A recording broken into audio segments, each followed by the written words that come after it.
வணக்கம். இது என் வழி இயற்கை வழி. நான் உங்க ராஜமுரளி. கரண்ட் ட்ரெண்ட்ல யாருக்கும் டெய்லியில கேர் எடுக்கிறதுக்கு டைம் இருக்குது இல்ல. இவங்க ஹாலிடேல என்ன செய்யலாம்னாக்கா, முதல்ல தலைமுடிக்கு வெந்தயம், கடலைப்பருப்பு இது ரெண்டும் ரெண்டு டீஸ்பூன், பூந்தி கொட்டை எடுத்தது 2 பீசஸ், அதே மாதிரி பூராங்கிழங்கு 4 பீஸ். இது எல்லாத்தையும் ப்ரீவியஸ் நைட்டே நல்ல ஹாட் வாட்டர்ல சோப் பண்ணிக்கணும். அதே மாதிரி இன்னொரு கண்டெய்னர்ல ஹோல் பாடிக்கு என்னென்ன போடணுங்கிறத இப்ப குறிச்சுக்கோங்க. கடலைப்பருப்பு 2 டீஸ்பூன், பயத்தம்பருப்பு 2 டீஸ்பூன், மறிக்குழுந்து ஃப்ரெஷ் 2 டீஸ்பூன், பூந்தி கொட்டை ஒரே 1, அதுல கொட்டை எடுத்தது, பூலாங்கிழங்கு 5 பீஸ்.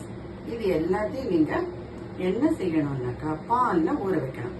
ஸோ இப்போ இந்த ரெண்டையும் ஊற வச்சுட்டு மறுநாள் மார்னிங் மிக்சியில் அரைச்சு அதை நல்லா ஃபில்டர் பண்ணுங்க. ஃபில்டர் பண்ணிச்சு உங்களுக்கு கொஞ்சம் கஷ்டமா இருந்ததுன்னா கையால் அப்படியே பிழிஞ்சு கூட எடுத்துடலாம். ஸோ இந்த மாதிரி ஃபில்டர் பண்ணினதை எடுத்து வச்சுக்கோங்க.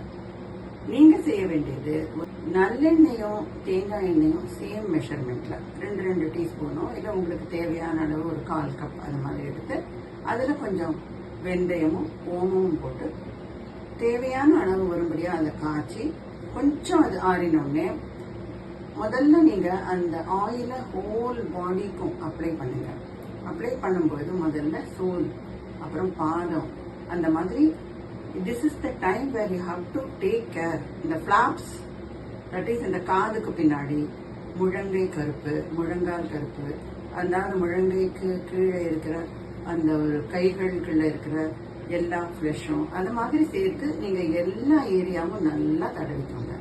தடவிட்டு ஒரு 10 நிமிஷம் இருக்குதான் அப்படியே நீங்க மாற்றுங்க. அதுக்கப்புறம் ஹோல் பாடிக்கு நீங்க ரெடியா வச்சிருக்கிற அந்த வாஷ், அது பேஸ்டா இருக்கலாம், அது லிக்விடா இருக்கலாம், எதுவா வேணா இருக்கலாம், அதை போட்டு நல்லா தேய்ச்சி வாஷ் பண்ணிக்கோங்க. அந்த வாஷ் பண்ணி முடிச்ச உடனே தண்ணியை விட்டுக்காம தலைக்கு வச்சிருக்கீங்க இல்லையா, அதை தலையில தேய்ச்சி நல்லா முதல்ல தண்ணி விட்டுட்டு அதுக்கப்புறம் அது மேல அதை தேய்ச்சி வாஷ் பண்ணிக்கோங்க. So the whole body, that is top to to, நீங்க கேர் எடுக்கிறதுக்கான ஒரு ஹாலிடே தான் உங்களோட இந்த மெத்தட் ஆஃப் டேக்கிங் கேர். இத மாதிரி நீங்க செய்யும்போது உங்களுக்கு என்னன்னாக்கா, you will be taking care of yourself all 365 daysங்கிற மாதிரி இருக்கும்.